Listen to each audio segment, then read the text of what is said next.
Hi there, this is Natalie Topa, and I'm here in Gilgil, just outside of Nakuru town in Kenya, and I'm actually right outside of Lake Elementaita, where the flamingos are. That's Lake Elementaita. And I'm here at the Seed Savers Network of Kenya that was founded and is run by Daniel Wanjama. And the Seed Savers Network is an incredibly important network and initiative that Daniel started to work with and through Kenyan farmers to save their own agrobiodiversity. So I've spent the last couple of days here just taking a look around and seeing what they're doing, but also facilitating some trainings for about 20 farmers that came in last night from different parts of Kenya.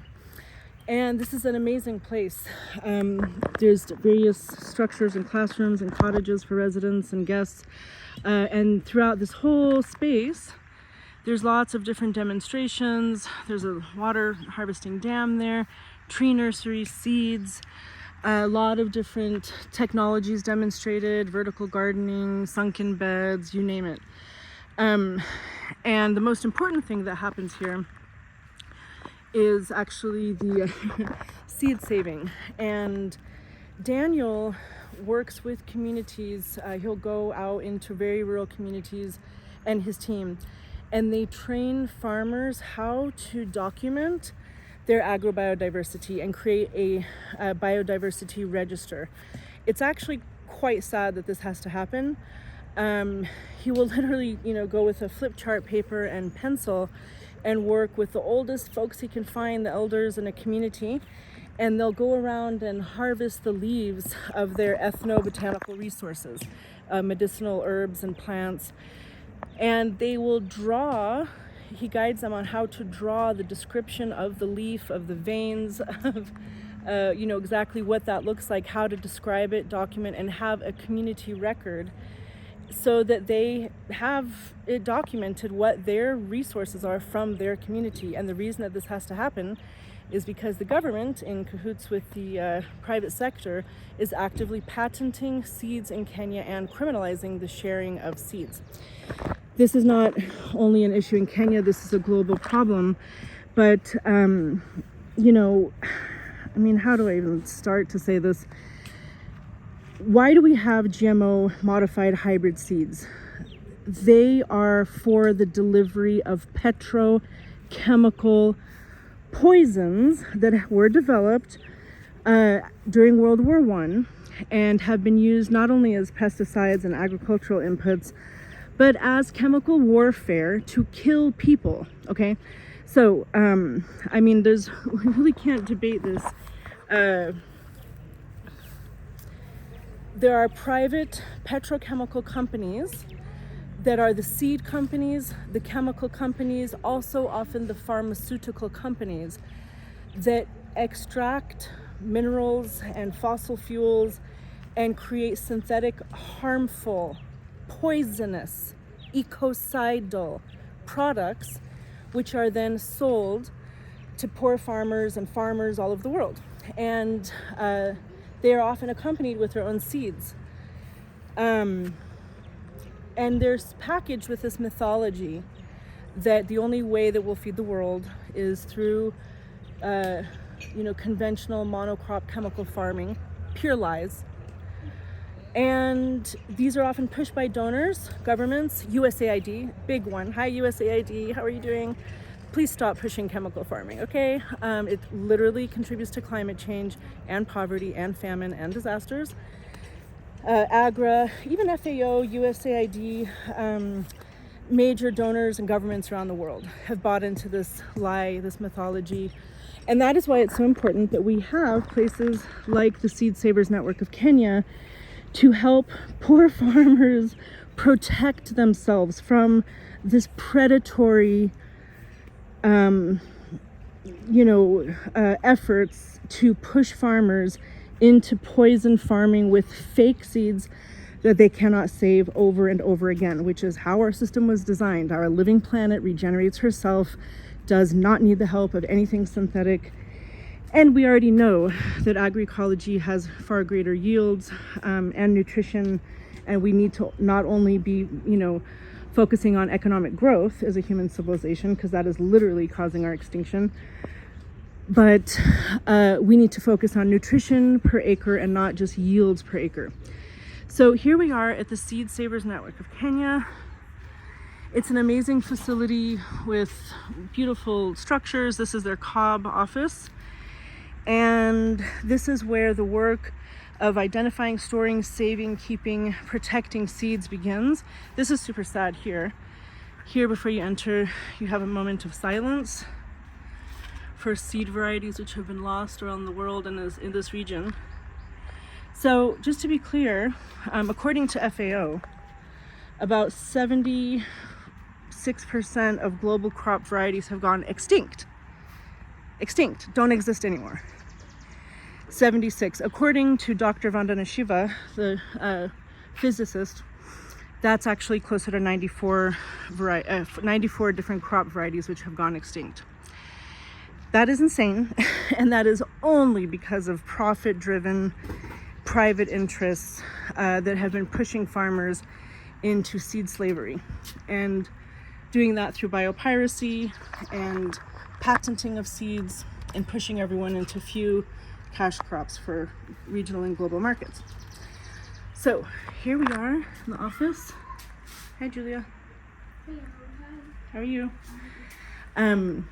So I wanted to show some of the incredible work that people are doing here, not only with the demonstration, but this incredibly important effort of saving, protecting, conserving, multiplying, regenerating seeds. So here we are in really the vault of this of the seed bank and this whole network, and they've got varieties of traditional heritage crops, those forgotten foods, ancient grains, sacred foods that have been built up in this bioregion through the cultures of the different tribes here throughout the whole of Kenya. So different types of crops, grain crops, staples, vegetables, trees, you name it. Sunflowers, herbs, vegetables, all kinds of things. I mean, it's just so sad that this even needs to exist, but it does. Because here in Kenya, seed sharing has been criminalized, if you can believe that, criminalized. For grandmothers to be sharing seeds over the back of their fence is illegal, up to 3 years in prison and 3 million shillings in fine. That's about $30,000. So Daniel and his team chill, they vacuum seal and chill packets of seeds, 50 seeds in each bag of different types. And these are all sent to Svalbard, the Norwegian seed bank, for the next 5 years. They'll be kept, they're actually even longer. They can be kept 5 years in these conditions. So these are the seeds from this fridge will go to the National Gene Bank in Kenya, and as well as to the seed bank in Norway.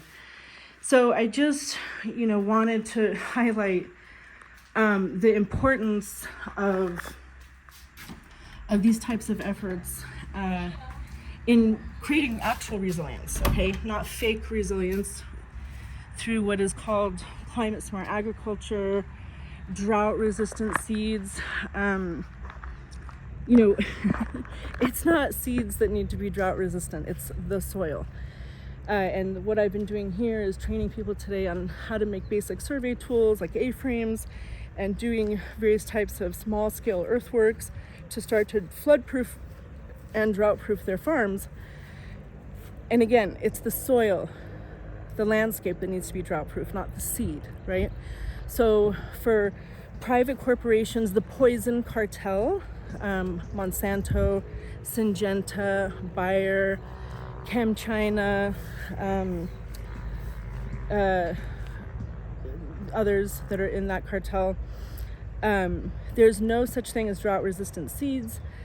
Farmers, the intelligence of farmers with the intelligence of nature have been working together for tens of thousands of years to adapt seeds locally. So for donors and NGOs that are, that have been sort of hijacked with your programs on how to, whether it's for refugees or for development recovery programs and support to farmers.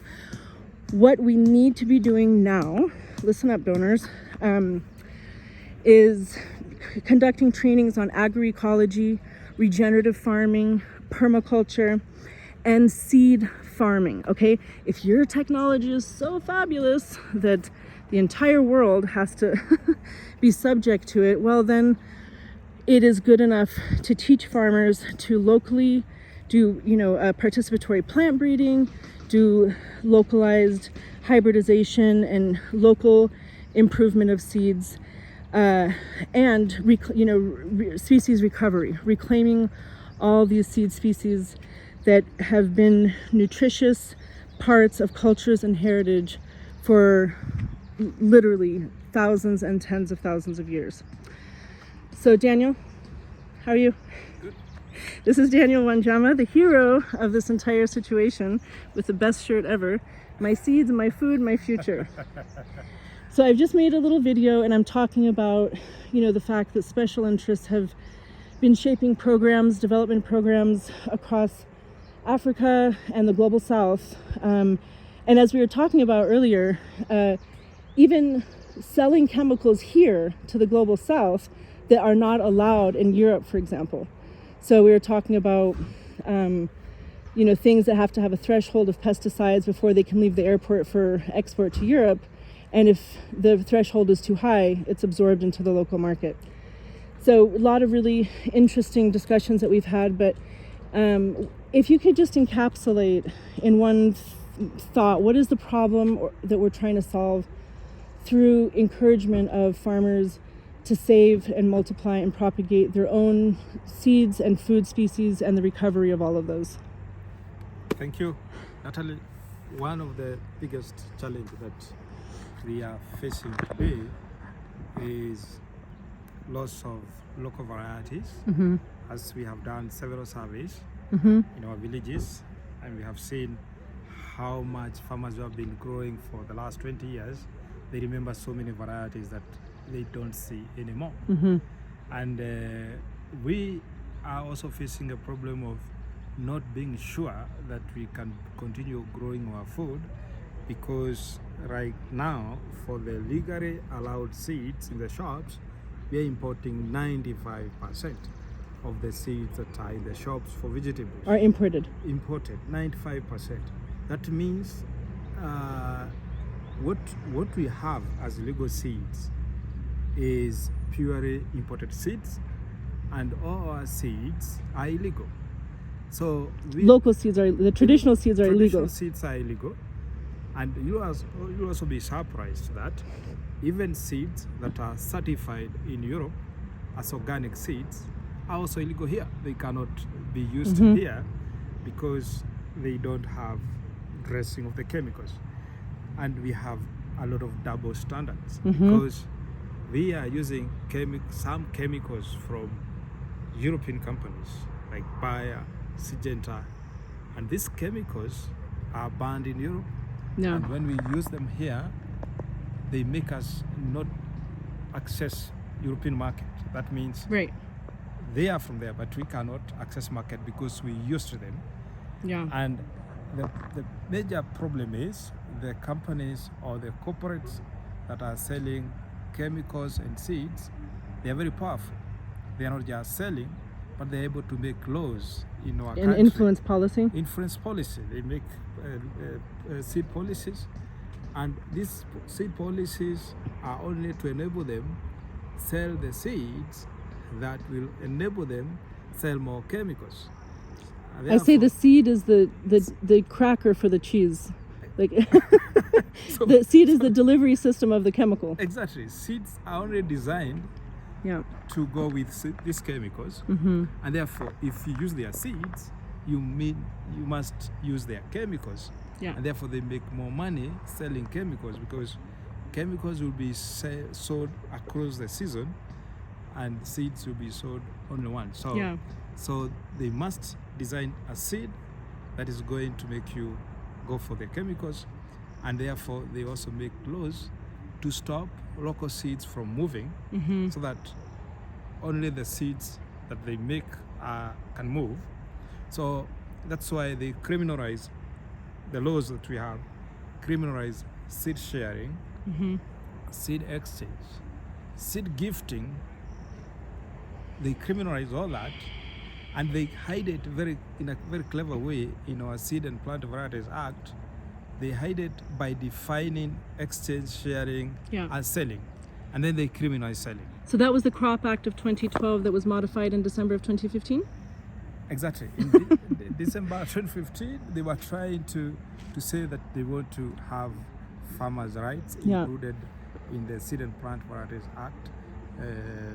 But what happened is that there was a decision to put farmers' rights in the regulations. Not in the Mother Act, but in the regulations. But regulations have stalled for the last now 8 years. They have never been gazetted. They have been never finalized. And farmers' right was supposed to be anchored in the regulations, but not in the act.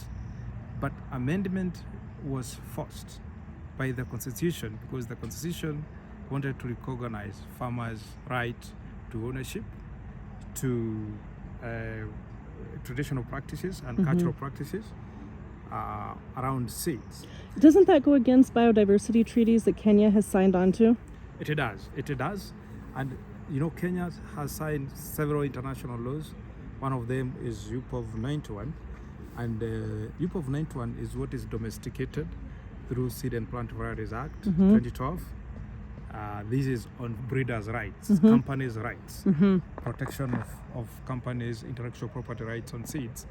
And this is very well domesticated. Other acts that are supposed to protect biodiversity, help farmers access seeds, are not other international laws that Kenya has ratified and not felt, and they are not domesticated. They are signed up there, and they are forgotten wherever the capitals where they are signed. So they are never implemented, and this is a sorry state, because for instance, the issue of farmers' ownership of local varieties is a very bad situation, because today, according to our law, that is Seed and Plant Varieties Act, if any company or any breeder is interested in farmers' varieties, all what you need to do is to pick it from the farmer, tell them you are even going to it, and then just describe it. And then if you describe it and you submit it to registering authority, the variety registering authority, that is KFIS, you submit the descriptor, then they get the exclusive commercial rights. You get exclusive, and you can exclude farmers who give you, because now you own it. And this is one of the situations that we are facing as Seed Savers Network, because we have seen such examples happening, even some people attempting to stop farmers from growing, for instance, buffalo grass that they have been growing. Wild grasses are getting patented. Wild grasses. Do people understand what we're talking about? Wild grasses. By some companies for making their own seeds. So that's why as Seed Savers Network, we are not just making campaign, but we are partnering with the farmers and making sure that we are able to document some of the local varieties that are at risk of getting stolen or getting patented by some. So just to simplify this, Kenyan taxpayer money goes to certain research institutes, which helps to describe and register these seeds, which are then sold. The exclusive commercial rights are sold to private entities, and there are people within Kenya who take those patents and preclude farmers from, as you said, selling, sharing. People don't have the rights to their own ethnobotanical resources. They don't. They don't. And it's like any variety that is, and we have thousands of varieties with farmers, but any variety that is not described, it has not been documented. According to the law, it has not been discovered. even if farmers are using it. And anytime it can be discovered by anybody who is interested in business, and this has been happening. And you know, a lot of time the business or corporates who are interested in farmers varieties, they will not come to the farmers directly. They will go through a university or through public research institutions and request them that they describe certain varieties, or they do some research, collect and see which one is performing better, which one has gas if it's beans, and then they have that one collected, and once it goes to them, they describe it, and after describing it, they obtain intellectual property right from KEFIS, and after getting the intellectual property right, they are able to hand the exclusive rights to single company and exclude everyone from using this particular variety. It's a very funny procedure, and according to them, that is discovery. Okay, well, yeah, that's also called colonialism and many other things, which I won't say because I'm going to publicize this video. But there are a lot of problems with what we're talking about. Pushing farmers into cash crops, monoculture with poison farming for profit, which is failing. We see crop failures, diseases, pests, which are growing into super pests. It is a failed model. It has not created more food security. It has not created more resilience. So to turn this into a solution-based conversation, what would be the top 3 things if you were here with donors right now, or policymakers? What are the top 3 things that need to happen right now in support of farmers to ensure that they have heritage security, seed sovereignty, and resilience to climate extremes, and all that nutrition security and agrobiodiversity? What are the types of programming that we need to be doing? Thank you. One of the most important things is to empower farmers. Farmers need to be empowered to be able to think for themselves and be able to be objective, and they need to participate. And know their rights. To know their rights, they need to participate in these policy-making processes. Because if they do, then some of the issues that we see like today, like the government just announced that they want to support farmers, and the way they want to do it is subsidizing fertilizer. So what does that do? Just take the money and give it to fertilizer companies. So if farmers were to participate in this decision, there'll be more thought in terms of having policies that are responsive to small-scale farmers, and maybe policies that will embrace use of local varieties, and policies that will not take us to the mess where we are in now. A situation where food is it's bringing riots because people cannot access food because of these issues. Tuesday we had demonstrations. Exactly. And one of the biggest issues, food cost, because people are not able to have food in that respect. Another thing we need to address is our food security policy that is based on a monoculture food security policy as a country. That is, it's about maize, for instance. It's just about maize, and everyone should grow maize according to the government. And a lot of places, maize is a very poor crop. A lot of places, maize does not do well. There are crops that do well in those agroecological zones, and therefore having a food security policy which is based on diversity is very, very useful and important in that respect. Great. And number 3? And to me, number 3 is having embracing use of local varieties and having farmers conserve indigenous varieties for resilience. And this should be integrated with education so that all farmers can be able to learn how to conserve their soils, how to conserve water, and also how to grow diverse crops, so that we can conserve local varieties, conserve our soils, and also conserve our water for now and for the future, and so that everyone can be able to feed themselves.